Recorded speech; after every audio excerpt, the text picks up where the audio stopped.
Então, como é que eu trabalho com o projeto dos alunos, envolvendo eles, para eles realmente serem protagonistas, atores de uma transformação? Então, uma das coisas principais é você realmente ajudá-los a trabalhar para o projeto.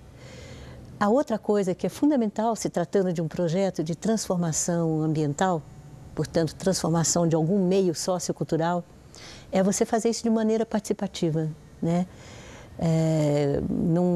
Não querer dizer para o outro o que é bom para ele, mas ouvir, né?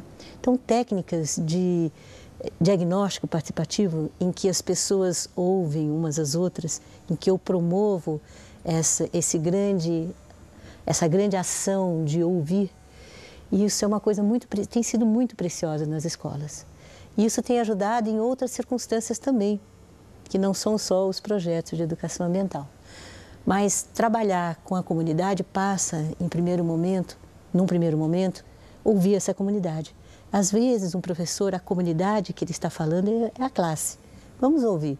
O que está incomodando, né? O que está indo bem, o que está incomodando? Porque se o professor resolver mudar algo que ele quer e que não seja o que os seus alunos querem, não vai funcionar tão bem.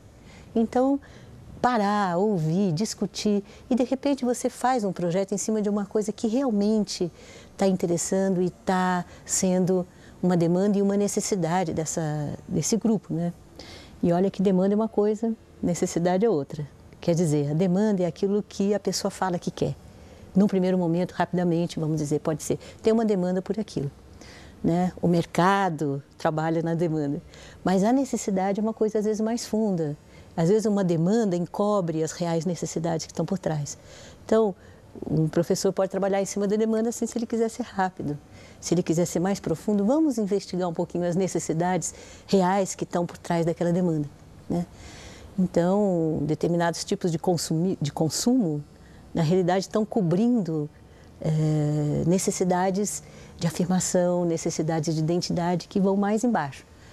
Bom, fechado esse parênteses de demanda e necessidade, isso vale também para uma classe, vale para a escola, vale para a família, vale para a comunidade. Interagir com a comunidade passa por ouvir essa comunidade, coisa que, em geral, a escola não tem tido condições de fazer. Como já disse, por um lado, nunca aprendeu isso, não se ensina isso, e, por outro lado, as circunstâncias atrapalham bastante. O professor, em geral, trabalha 3 turnos, os horários de planejamento muitas vezes são esfacelados, meia hora aqui, uma hora ali, não há muito como trabalhar em equipe, que dirá fazer reuniões para ouvir a comunidade, trabalhar fora de sala e tudo mais.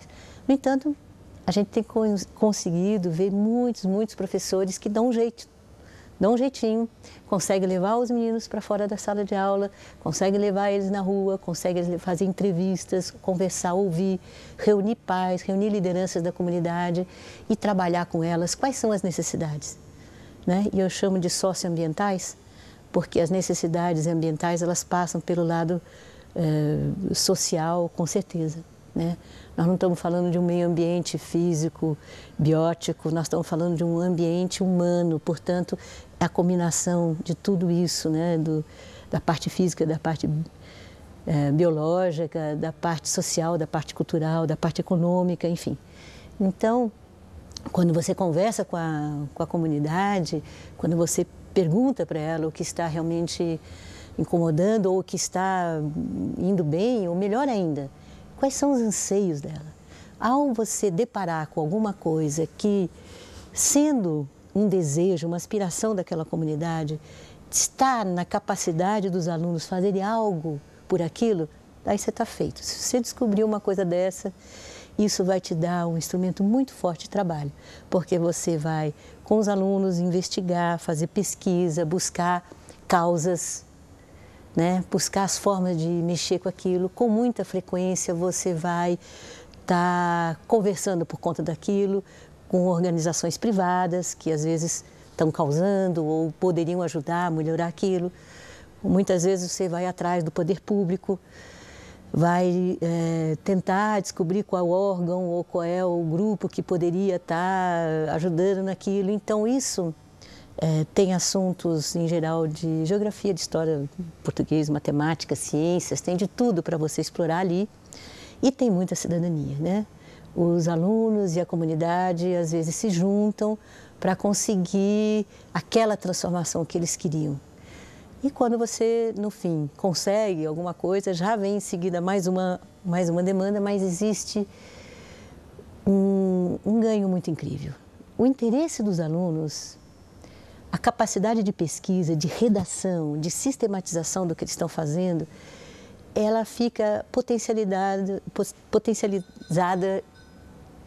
por 10 vezes mais, né? Se eles normalmente fazem uma pesquisa, escrevem uma coisa, ao se envolver com um projeto desse, eles vão conseguir fazer 10 vezes mais. Vão fazer com gosto, vão fazer com envolvimento. Tem 80% se envolve muito e tem aqueles 20% que ficam meio arrastando. Os próprios colegas vão atrás deles, etc. Então é uma coisa muito interessante para o professor. Então, com muita frequência, os professores falam assim, não, mas isso dá trabalho. E aí a gente fala assim, quem já fez, achou que dá muito trabalho? E eles falam assim, dá, mas vale a pena. Vale muito a pena porque rende muito, né? Então, esses ganhos, essas conquistas, ali, cada etapa das conquistas é importante sistematizar, né? Registrar, né? Fotografar, montar um mural, montar um caderno de experiência, etc. E comemorar, celebrar. A celebração é uma coisa profunda na alma brasileira, eu diria de qualquer povo que tem juízo. Então, você celebrar é muito gostoso e os alunos curtem muito. É um momento, então, de se transformar em cultura. Os alunos criam coisas incríveis por conta disso, eles se animam e fazem mesmo. Então, não é difícil promover a participação. Os professores e a direção das escolas geralmente têm um susto quando realmente se promove um espaço de ouvir a comunidade, ouvir os pais, criando de uma maneira lúdica, descontraída, usando essas técnicas de participação, cria um espaço para a comunidade se manifestar. Isso, inclusive, emociona muito. Quem media esse tipo de processo é altamente transformador. É uma coisa que só experimentando para ver. Eu acho que faz 500 anos que essas famílias não são ouvidas. Então, quando essas pessoas são chamadas a realmente se manifestar, a gente fica surpresa pela quantidade de conhecimentos que elas de fato têm, pela emoção que elas têm ao serem ouvidas. Em geral, não são ouvidas, né, como já disse, pela capacidade que elas têm de ter clareza sobre quais são os problemas, quais são as questões, o que está indo bem, o que não está indo bem, pela capacidade que elas têm depois de ajudar no planejamento e até, com certeza, quando elas sentem que se trata de um projeto que vem ao encontro das necessidades e dos reais interesses delas, como elas participam, ajudam de tudo quanto é tipo de jeito, podendo e não podendo, se viram, se desviram. Então, é uma surpresa muito grande. E eu recomendaria muito que isso fosse feito, e eu acho que a educação ambiental não só precisa disso, como beneficia toda a escola ao promover esse tipo de interação, que é a participação, né? A capacidade de promover a participação de alunos, de funcionários, de professores e da comunidade, das famílias de um modo geral.